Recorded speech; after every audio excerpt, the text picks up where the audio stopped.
The internet moves fast, but narratives move even faster. When a short video of CeeDee Lamb partying at OMNI nightclub in Las Vegas surfaced, the reaction felt immediate and oddly predictable. A star-wide receiver, a high-profile contract, and a franchise under pressure create the perfect cocktail for overreaction. What should have been a routine off-season moment quickly became framed as a referendum on professionalism. But the real question is not whether Lamb can enjoy a night out. It's why this particular moment triggered such a loud response. Context matters, especially in Dallas. The Cowboys are not just a football team. They are a daily national debate show. Lamb, now 26, is no longer a rising star. He is the face of the receiving corps. After signing a 4-year, $136 million extension before the 2024 season, expectations hardened. Every stat line is now measured against his paycheck. Every offseason clip becomes symbolic. The backlash wasn't really about dancing. It was about perception. Some fans see peers already posting training videos, weight room clips, and locked-in captions. In that environment, leisure can look like complacency. Fair or not, optics matter in modern sports culture, especially when performance trends are part of the conversation. Lamb's production has dipped over the last 2 seasons.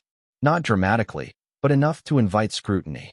Meanwhile, George Pickens earned All-Pro honors in 2025, shifting part of the spotlight. When another receiver rises, comparisons intensify. When your numbers decline, patience shortens. That's the ecosystem Lamb is operating in. The video itself showed nothing scandalous. No confrontation, no misconduct, no legal trouble. Just a professional athlete enjoying a night during the off-season. Yet in today's NFL discourse, narrative often outruns nuance. The outrage cycle doesn't require wrongdoing. It only requires timing. And the timing is what makes this story sticky. Dallas is chasing relevance, stability, and post-season credibility. Every off-season storyline becomes amplified. In another market, this would be background noise. In Dallas, it becomes a debate about culture. That difference is everything. Money changes perception more than behavior. Before the extension, Lamb was a promising playmaker. After $136 million, he became an investment. Investments are evaluated differently. Fans don't just cheer, they audit. And audits are rarely emotional. When a player signs that type of deal, the standard shifts. Production must justify value. Leadership must match compensation. Visibility becomes responsibility. Fair or unfair, that is the equation in elite sports markets. Dallas amplifies it even further. Lamb's statistical dip over 2 seasons may not be catastrophic, but trends create narratives, and narratives create pressure. A single off-season clip can be framed as symbolic of a broader decline. That may not be reality, but perception can shape reality. The comparison with Pickens fuels this dynamic. Pickens' All-Pro recognition added a new layer of scrutiny. Suddenly, Lamb is not just measured against the league. He is measured inside his own locker room.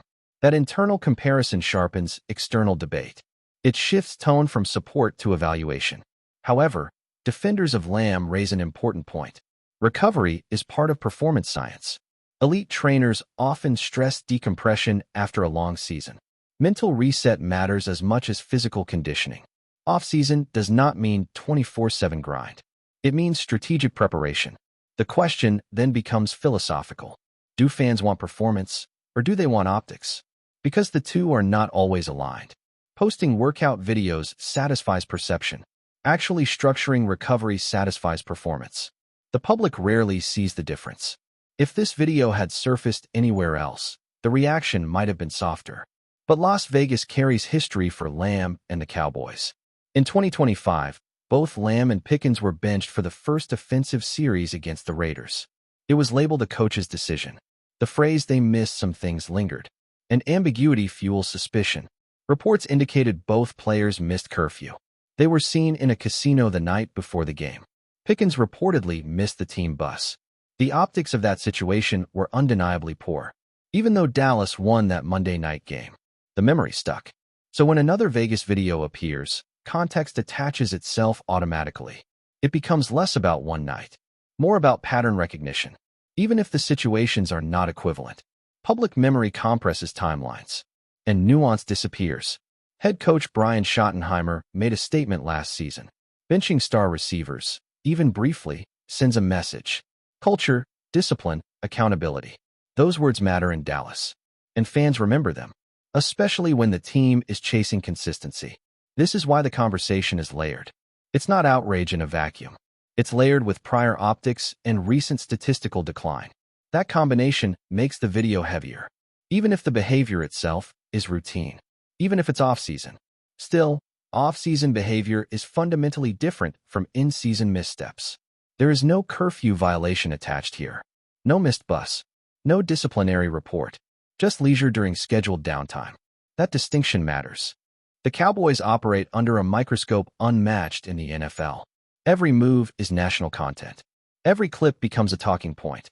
In this environment, culture discussions escalate quickly. Are they serious? Becomes the recurring question. Even in February.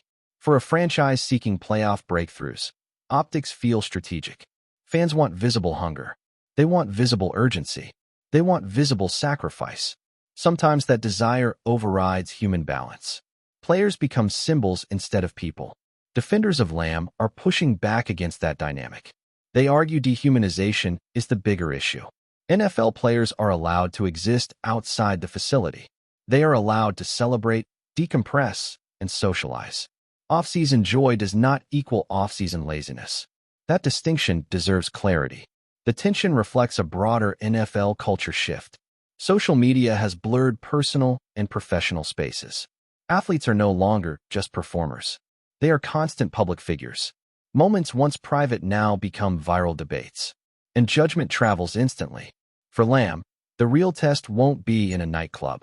It will be in September. Production silences narratives. Consistency reframes optics. Winning restructures discourse. Football remains the final argument. Dallas understands that better than anyone. In this market, redemption is performance-based. If Lamb dominates early next season, this clip becomes irrelevant. If production stagnates, it will be referenced again. That's how narratives recycle. And that's how pressure compounds. This situation is less scandal and more signal. It signals the expectation level around Lamb. It signals impatience within the fan base. It signals how quickly optics can overshadow context. And it signals how thin the margin is in Dallas, especially for highly paid stars. Lamb is at a career inflection point, not because of a nightclub, but because of trajectory. Elite receivers don't just get paid. They elevate teams. That's the standard he now carries. The Cowboys' offense is entering a defining stretch. Internal hierarchy is shifting. External perception is sharpening. Leadership roles are evolving. And Lamb sits at the center of that transition, whether he embraces it publicly or quietly. The Vegas clip may fade quickly, or it may linger depending on early season results. Narratives in sports are fluid but not forgetful. They resurface when convenient. Performance is the only permanent eraser. That reality remains unchanged. Ultimately, this is not about partying. It's about accountability, optics, expectation, and market pressure. CeeDee Lamb is no longer just a dynamic playmaker. He is a financial pillar of America's team. And pillars are judged differently, especially in Dallas. The offseason will pass. Training camp will arrive. Debates will shift to reps, chemistry, and timing. And eventually, Sunday performances will redefine the conversation. Until then, this moment is a reminder. In Dallas, nothing is ever just a night out.